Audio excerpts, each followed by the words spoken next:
How. Not many of you watching this will remember that TV programme. And with that being said, welcome to the video. I've just got back from Atherstone and done a little bit of training. Nipped over there with a lovely wife. And now I'm back. But about this video, yeah, for some reason it does that, and the explanation is simple, yet could be annoying to the average viewer, and it goes something like this. So my iPhone, the one I'm filming with now, it kind of ran out of storage space, just like that. I thought, oh no, not again. So it's all right, I've got my trusty old iPhone 11, so I grabbed it up, did some filming. Well, this is back in August, I think, beginning of September, I can't quite remember now. Because we left and went up to Tixall Wide, and so I employed the iPhone 11, and to my chagrin, it's like watching an old episode of NYPD Blue from the 1990s, you know, with David Caruso and Jimmy Smits and Dennis Franz. So I'm editing it together anyway the best way I can. I've had to delete a lot of footage because it just looks like a roving camera. It looks terrible. So you be the judge. You either want to watch it or you won't. I suppose the view count will reflect that. But this is a happy channel. This is where the happy people come. So there won't be many views. The thumbnail won't be dramatic enough. Have you seen some of them? Anyway. Now here's some unashamable advertisement for the channel. Subscribing, liking, sharing and hitting the bell for notifications of future videos as they arrive on the channel is absolutely free. So liking and subscribing will give you a notification as soon as a video drops on my channel. More importantly, and because I drop my videos at random, liking and subscribing assures that you get to see my latest videos. So what are you waiting for? And before you proceed, hit those buttons now. You know it makes sense and it really helps my channel grow. It's the only way you're going to get more of the gentle life. And now it's on with the show.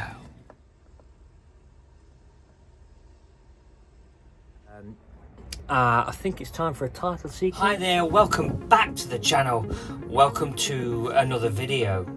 I live on board a 57-foot narrowboat manufactured in Huddersfield in 2001. Living on board as I do with Levi and Diesel and my beautiful wife.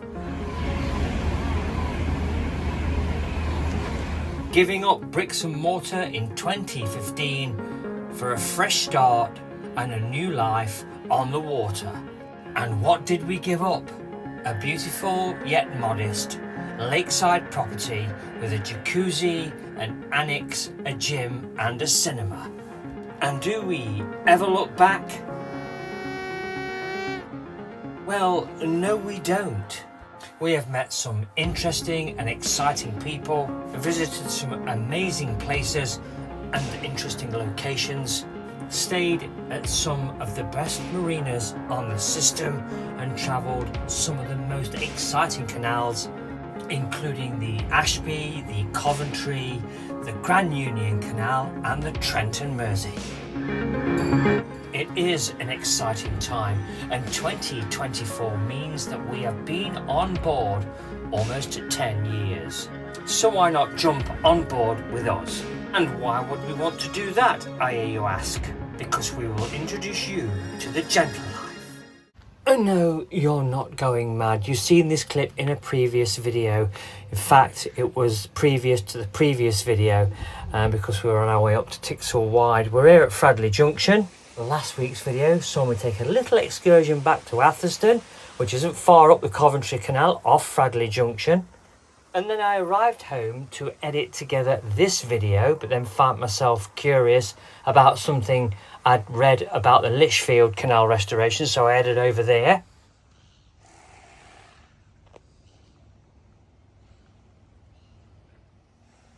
And as time inevitably does, it gets away from you.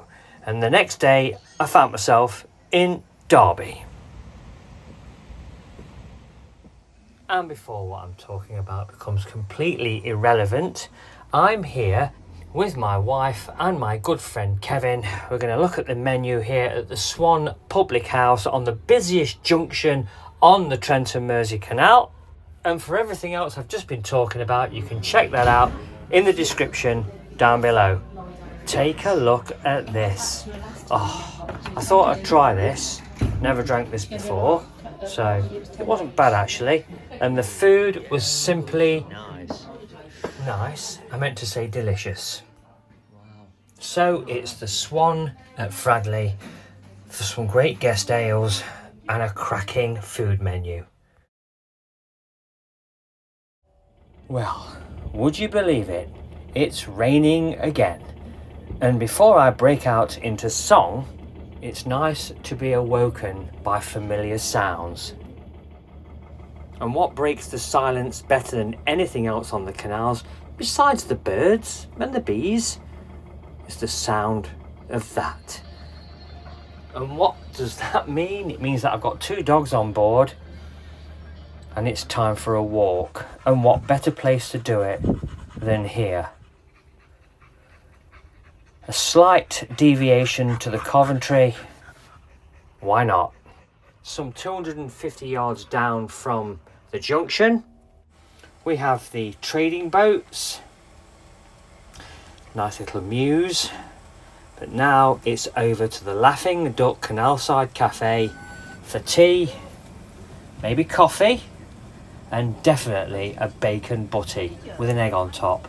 Oh yes.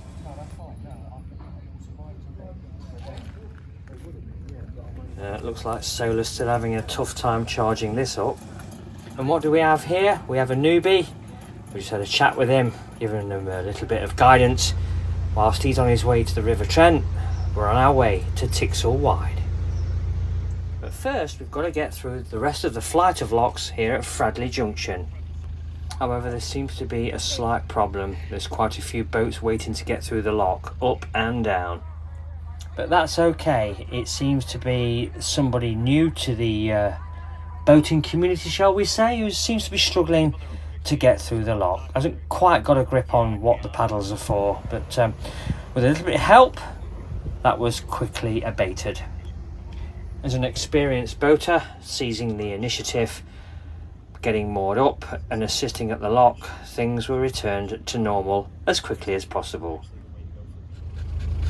And hey presto, and in a flash, lock etiquette, I will explain it to you. It's quite simple. Be patient, wait your turn, and all good things will happen. Lock keepers, all volunteers and willing to help. Gets you through the locks just that little bit faster. Getting to grips with 1.5 miles an hour is a difficult concept for some people, but that is boat life. That's why I call it the gentle life. Get it?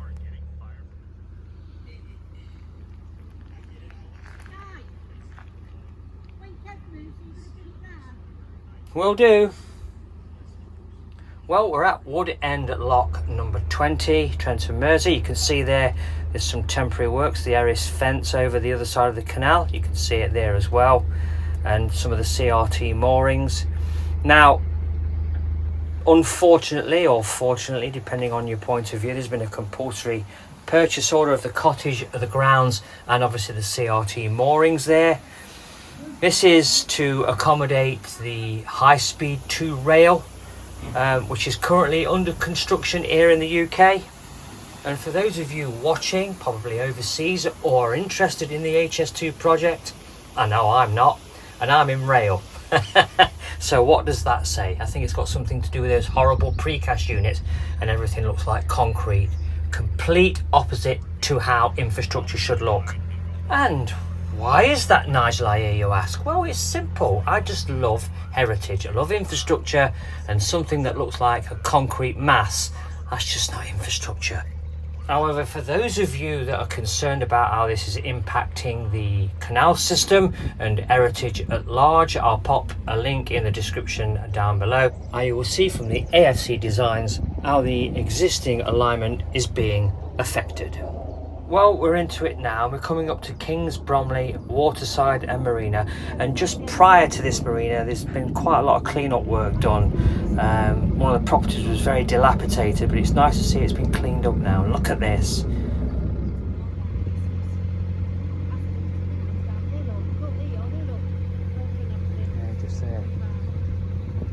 Kings Bromley is Aqua Vista, acquiring many marinas across the system. The Chimney Company, including Solly Marina, where I first moored back in 2015.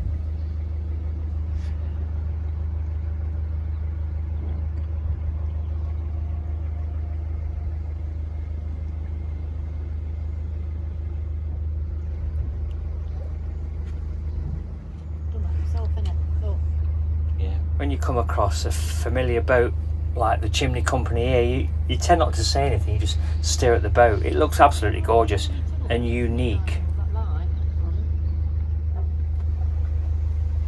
And just a reminder to my American friends over there that Kevin is right behind us and will feature at some point, maybe not in this video, but maybe in the next.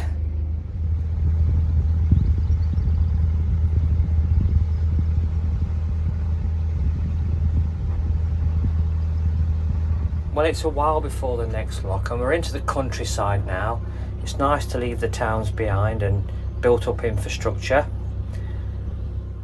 And I'm just going to remind you at this point that we mustn't leave our boats under or near overhanging trees. They're referred to as strikers. Now, although the weather isn't bad, there's no wind, it doesn't take much for a tree to go over, so I strongly recommend that you do not leave your boat moored under trees. This year we've seen sustained wind and rain, and there have been many trees come down on the system. What I'll do is I will leave a link to CRT, that's Canal and River Trust's site, in the description down below. Should you be planning a journey in the weeks and months ahead, it will help you check for any closures or diversions you may need to take should you decide to do that. But Nigel, I hear you ask, you've been very formal in this video. Well, I'm trying to divert your attention away from the fact that the camera is going all over the place. So again, at this point in the video, I do apologise, and I'd like to thank those of you that aren't subscribed to the channel for staying with me this far, and I really wouldn't blame you if you left. Now, many of you that watch vlogs, particularly canal vlogs, will recognise this building, but what is unique is the bridge just there with the train going over. I worked through there back in 2006 to 2008. There you go, and Utterly Rugeley is just behind me. This will be one for Kevin's American friends. This is where all your toilets and sinks are manufactured. Armitage Shanks. And that makes me unique because not only have I taken my boat through here, I've also worked here. How about that? And for those of you wanting to know a little bit more about what makes our Sistine pristine, I'll leave another link in the description down below. How about that? I remember my Auntie May, she used to have a Poe under the bed that used to say Armitage Shanks on it. How about that? Going back a while. And we're getting out of the weeds now and back into city life. It's getting a little bit built up again as we're heading towards Rugeley, Lichfield and the Plum Pudding Inn, and we're approaching an old tunnel that's been repurposed. Talking about precast units, as you can see, look, as we're going in, there's a road above, the 513 into Lichfield, and you should be able to see at the bottom left hand side of the boat, as you go into the tunnel, you can see the remains of what was the old tunnel. There you go, look, see the brickwork down there on the starboard side. Looking back, so that walkway would have been put in, that's additional because you can see where the bricks are. And as you look down to the wall of what's left of the old tunnel, yeah, we're going back a long time, what, 1775? I'm not quite sure when the the road above was repurposed to accommodate the precast units. It must have been something like the 1970s. Maybe somebody might know that lives in the area. Leave a comment in the description down below. There's Kevin again, look, coming out what would have been the tunnel. And here we are, coming up to the service point now, before we get to Rugeley. So we're right near Spood House. I'll put a what 3 words flag in here if I remember to do that. Yeah, Waterside moorings by agreement only. And then we've got the Ash Tree Public House here as we go under the bridge. Very nice, right next to the canal. There's a lot of public houses in very short succession for those of you that are interested in that sort of thing. And unfortunately, with funding starting to be pulled from the system from 2027, there's a lot of giant hogweed and Japanese knotweed, which is becoming an epidemic on the system. More on that in another video. Vegetation clearance should be a #1 priority, as it is on the railways, sadly lacking here on the canals. Now, taking the dog for a walk as I did, something rather strange happened, and it actually ties in with the canal. The place, St Augustine's Church, Rugeley, shares a 182-year association. Ooh, boo, boo Levi, boo. Still, no two ways about it. This is very impressive. Yes, a 182-year association, linking it to the Bloody Steps. Because here at St Augustine's Church is the tomb of Christina Collins. For those curious about the legend of the Bloody Steps, it was there that Christina Collins' body was carried after being found in the canal. Some said that her blood had been dripped on the steps and stained them, giving rise to the local legend, the Bloody Steps. It was the site of the Bridley Bank Aqueduct, site of the Bloody Steps, Rugeley, where Christina met her demise. Her journey began as a passenger on a freight carrying narrowboat from Liverpool. Her intended destination was London, where her husband had gone to look for work. She never got there. Her body was found in the canal at Brindley Bank near Rugeley Aqueduct, about a mile from the church. 2 of the crew of the boatmen with whom she had shared her journey were later convicted of her murder. The story was used by the author of the Inspector Morse novels, Colin Dexter, in The Wench is Dead. The steps, known locally as the Bloody Steps, are at Bridley Bank, just outside Rugeley. It was here that Christina Collins' body was carried after being found in the canal. Some said that her blood had dripped on the steps and stained them, giving rise to the local legend, the Bloody Steps. I'd seen the sign on the aqueduct many times, but didn't actually tie it in to St Augustine's Church. How about that? But also, being there was very cathartic for me after a recent experience that could be life-changing for all of us. Who knows what's next, eh? What surprises are left in store for us? But one thing's for sure, it's absolutely beautiful out here today, so let's let the journey continue. Well, I'm going to moor up here, I'm going to stay here. My friend's just moored around the corner, Kevin. I did try to get him to come round here and moor up, but he liked it where he was, so hey, why not? If you like where you're moored and it suits you and you're getting some nice solar on your boat, there he is, look, why not stay there? So all good. Anyway, I was expecting it to be rammed down here, because look what you've got. So you've got Bridge 66 here at Rugeley. We've got a Tesco just there, right on the canal bridge, and then this way you've got Morrison's. Like, are these people, are they spoilt or what? Spoilt maybe, but the people are very friendly. So you've got the old wall there, look, you've got a new fascia in front of it to strengthen it. Yeah. It's so nice.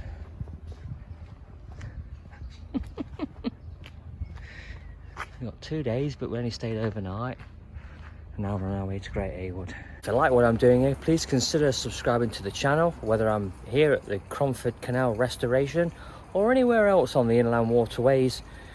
Do like this video, share this video out there, and subscribe to the channel. It really does help. Thank you very much for watching. See you all again in my next one.